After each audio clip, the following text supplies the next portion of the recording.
अगर हम बात करें यहाँ पे विद्युत व्यवस्था को लेकर तो कहीं जर्जर हालात में विद्युत व्यवस्था देखने को मिलती है। तो इस ओर जनप्रतिनिधि और प्रशासनिक अधिकारी को भी चाहिए, जो संबंधित विभाग के अधिकारी हैं उनको भी चाहिए कि इस ओर ध्यान दें। जहां पर जखौरा अंतर्गत ग्राम पंचायत सिरसी में इस समय हम मौजूद हैं और सभी को मेरा प्रणाम, जय श्री राम। सिरसी गांव में भी अतिवृष्टि के कारण फसलें नष्ट होने की बात कही जा रही है। तो क्या कुछ यहाँ पे बने का माफी राजस्व गांव, दो राजस्व गांव लगते हैं, एक सिरसी एक बने का माफी। वैसे ज़्यादा तो फसल का नुकसान नहीं कह सकते, 40 से 35 से 40% नुकसान है। और जो सरकार से यही गुजारिश करेंगे कि जो किसानों को मदद दी जाए बीमा के माध्यम से और भी कई चीज़ों के माध्यम से, जो उनको दी जाए और सम्मान से जीना है तो वो एक सम्मान तो मिल ही रहा है आम जनता के हिसाब से।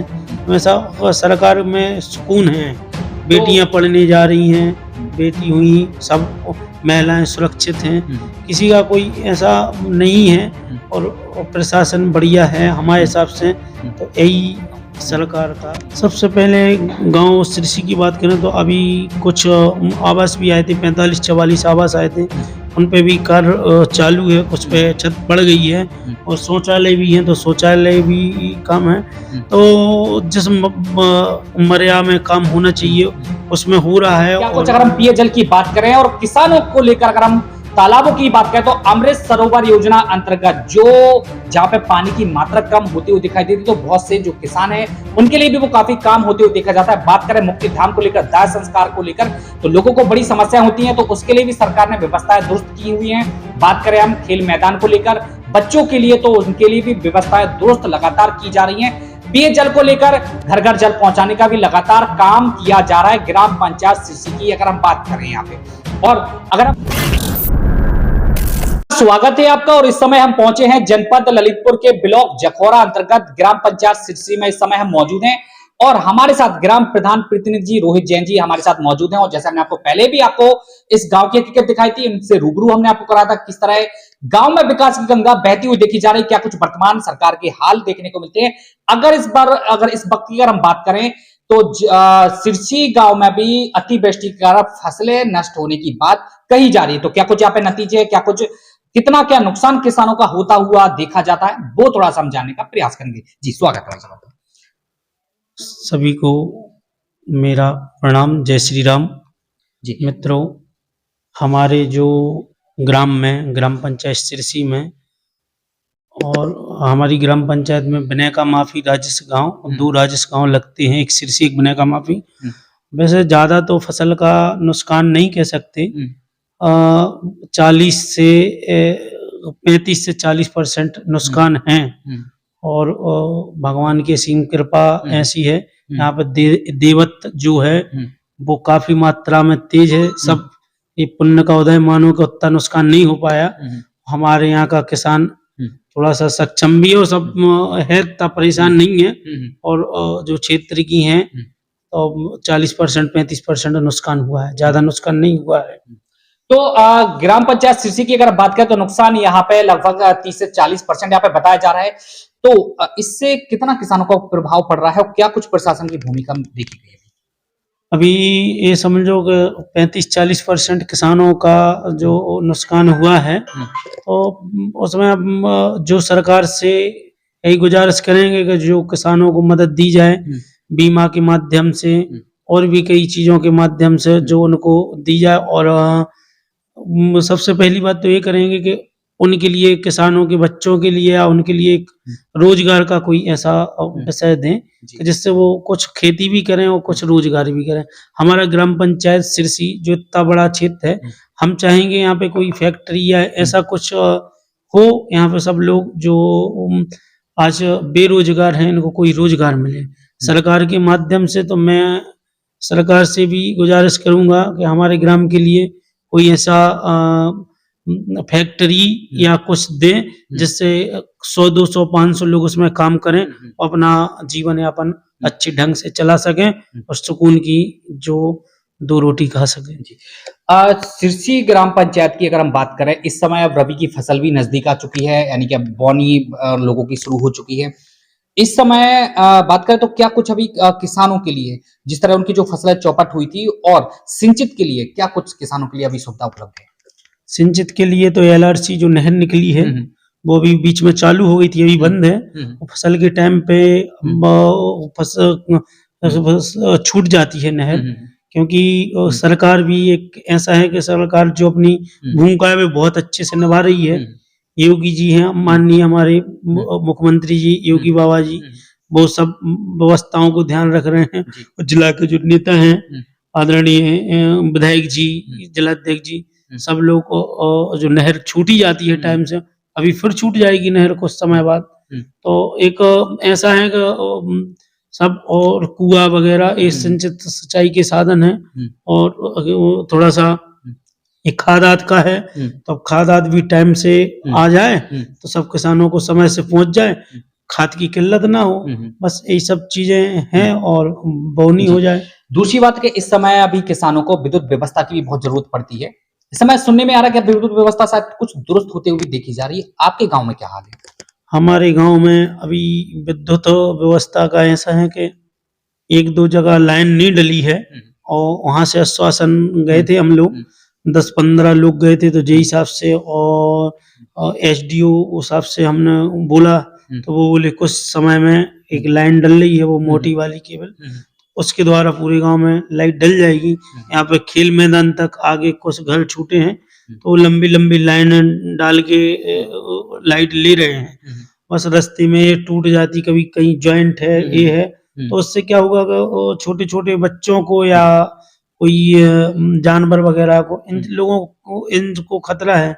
तो ये है खम्भे कुछ गड़ जाते हैं, एक दो जगह छूटी हैं, तो लाइट की प्रॉपर तरीके से व्यवस्था हो जाती है। सरकार तमाम डेवलपमेंट की बातें करती हैं, चाहे वो प्ले ग्राउंड की अगर हम बात करें, मुक्ति धाम की बात करें, तालाबों की बात करें, आवासों की बात करें, शौचालयों की बात करें, सड़कों की बात करें, पानी की बात करें, क्या क्या डेवलपमेंट इस सरकार में होते हुए देखे गए हैं? अगर सबसे पहले अगर आपके गांव की बात करें। सबसे पहले गांव सिरसी की बात करें तो अभी कुछ आवास भी आए थे, 45-44 आवास आए थे, उन पे भी कार्य चालू है, कुछ पे छत पड़ गई है, और शौचालय भी है, तो शौचालय भी काम है। तो जिस मर्यादा में काम होना चाहिए उसमें हो रहा है, और टाइम से जो भी चीज चाहिए, तो हमारे गांव में ऐसा नहीं है, सब जो हमने लिख के दिया है वो हुआ है। और एक वो भी बन रहा है हमारे यहाँ खेल मैदान, जिससे बच्चों को अपना भविष्य को उज्जवल बनाने के लिए, ऐसा सब प्रतिभागिता करने के लिए एक 45 लाख रुपए की लागत से सरकार ने एक खेल ग्राउंड दिया है, उसकी हमने बाउंड्री वॉल हो गई है। कुछ समय में ज्यादा से ज्यादा इसी महीने के लास्ट में या अगले महीने के 1 महीने के अंदर अंदर उसका हम उद्घाटन कराएंगे, और वो प्ले ग्राउंड खेल ग्राउंड है जो, उसको बहुत अच्छे ढंग से बनाएंगे। दूसरी बात अगर हम तालाबों की बात करें, मुक्ति धाम की भी अगर बात की जाए, मुक्ति धाम की तो हमारे यहाँ मुक्ति धाम है और व्यवस्थित है, वहाँ पे ऐसे ही कोई समस्या नहीं है। तालाब आपके गांव में है, होना चाहिए नहीं होना चाहिए? तालाब है हमारे गांव में, हमारे गांव में तालाब है, और तालाब से 200-300 एकड़ जमीन है, जो सिंचाई का बहुत संसाधन है। हाँ, तो उसके लिए भी अभी ये मनरेगा के द्वारा जो तालाब योजना आ रही है, अमृत सरोवर, तो उसमें लिया गया है तालाब, तो अभी इस साल में लेंगे हम। अभी प्ले ग्राउंड था, खेल ग्राउंड तो अभी नहीं ले पाया। और अच्छा, दूसरी बात आती है जल जीवन मिशन, घर घर जल पहुंचाने का काम किया जा रहा है, लोगों को घर पे ही पानी मिल सके, इसके लिए भी सीधा कनेक्शन उनके घर तक पहुंचा जा रहा है। कितना सफल है सरकार? अभी तो ये हमारे कुछ मोहल्लों में लगभग लाइन तो सब जगह पड़ गई है, एक दो गली हैं जिसमें लाइन नहीं डल पाई है, तो उसमें भी लाइन डल जाएगी, और कनेक्शन सब घर में हो चुके हैं, और कनेक्शन सब मतलब कुछ मोहल्लों में हो चुके हैं, और कुछ जगह कनेक्शन होने बकाया है अभी, और हो जाए जल्दी से जल्दी तो वो समस्या दूर हो जाएगी। 2024 में चुनाव आने वाले हैं, वर्तमान में भाजपा सरकार है, आने वाला क्या कुछ परिवर्तन होना चाहिए, बदलाव होना चाहिए, नहीं होना चाहिए? सांसद का चेहरा बदलाव होना चाहिए, सरकार में बदलाव होना चाहिए, क्या कुछ कार्य रहा? सरकार तो वैसे सही है, ऐसा कोई देखने को नहीं मिला, एक गुंडागिर्दी कम है, गुंडागिर्दी भी नहीं होती, फालतू का कहीं दबाव चपाव नहीं है। और ऐसा जो एक सम्मान से जीना है तो वो एक सम्मान तो मिल ही रहा है आम जनता के हिसाब से। हमेशा सरकार में सुकून है, बेटियां पढ़ने जा रही हैं, बेटी हुई, सब महिलाएं सुरक्षित हैं, किसी का कोई ऐसा नहीं है और प्रशासन बढ़िया है हमारे हिसाब से। तो यही सरकार का भाजपा आना चाहिए। भाजपा आना चाहिए। तो तमाम गांव में क्या कुछ व्यवस्थाएं देखने को मिलती है, किसानों का क्या कुछ हाल आज के समय में भी देखने को मिलता है, क्या कुछ अगर हम पेयजल की बात करें और किसानों को लेकर अगर हम तालाबों की बात करें तो अमृत सरोवर योजना अंतर्गत जो जहां पे पानी की मात्रा कम होती हुई दिखाई देती है तो बहुत से जो किसान हैं उनके लिए भी वो काफी काम होते हुए देखा जाता है। बात करें मुक्ति धाम को लेकर, दाह संस्कार को लेकर, तो लोगों को बड़ी समस्या होती है, तो उसके लिए भी सरकार ने व्यवस्थाएं दुरुस्त की हुई हैं। बात करें हम खेल मैदान को लेकर, बच्चों के लिए, तो उनके लिए भी व्यवस्थाएं दुरुस्त लगातार की जा रही हैं। पेयजल को लेकर घर घर जल पहुंचाने का भी लगातार काम किया जा रहा है ग्राम पंचायत सिरसी की अगर हम बात करें यहाँ पे। और अगर हम बात करें यहाँ पे विद्युत व्यवस्था को लेकर तो कहीं जर्जर हालात में विद्युत व्यवस्था देखने को मिलती है। तो इस ओर जनप्रतिनिधि और प्रशासनिक अधिकारी को भी चाहिए, जो संबंधित विभाग के अधिकारी हैं उनको भी चाहिए कि इस ओर ध्यान दे, जहां पर जर्जर हालात में जो विद्युत व्यवस्था देखी जा रही है उसको भी दुरुस्त किया जाए। बाकी सरकार की अगर हम बात करें तो वर्तमान में भाजपा की सरकार है, कार्य भी उनके अच्छे देखे जा रहे हैं। ये हम नहीं, यहाँ के जनप्रतिनिधि, ग्राम प्रधान प्रतिनिधि जी का कहना है कि सरकार बड़ा अच्छा कार्य कर रही है, गुंडागर्दी भी कम होते हुए देखी जा रही है। तो बने रहिए हमारे साथ, और भी ऐसे लोगों से, जिम्मेदार लोगों से हम आपको मुलाकात करवाएंगे। क्या कुछ कहते हैं, क्या कुछ सरकार की भूमिका देखने को मिलती है, क्या कुछ जिम्मेदार अधिकारियों की भूमिका देखने को मिलती है, व्यवस्थाएं किस तरह दम तोड़ती हैं वो भी हम आपको बताएंगे, और क्या कुछ व्यवस्थाएं दुरुस्त देखने को मिलती है वो भी हम आपको बताएंगे। तो बने रहिए हमारे साथ, और भी लोगों से मुलाकात करवाएंगे। फिलहाल के लिए हमें दीजिए इजाजत, नमस्कार।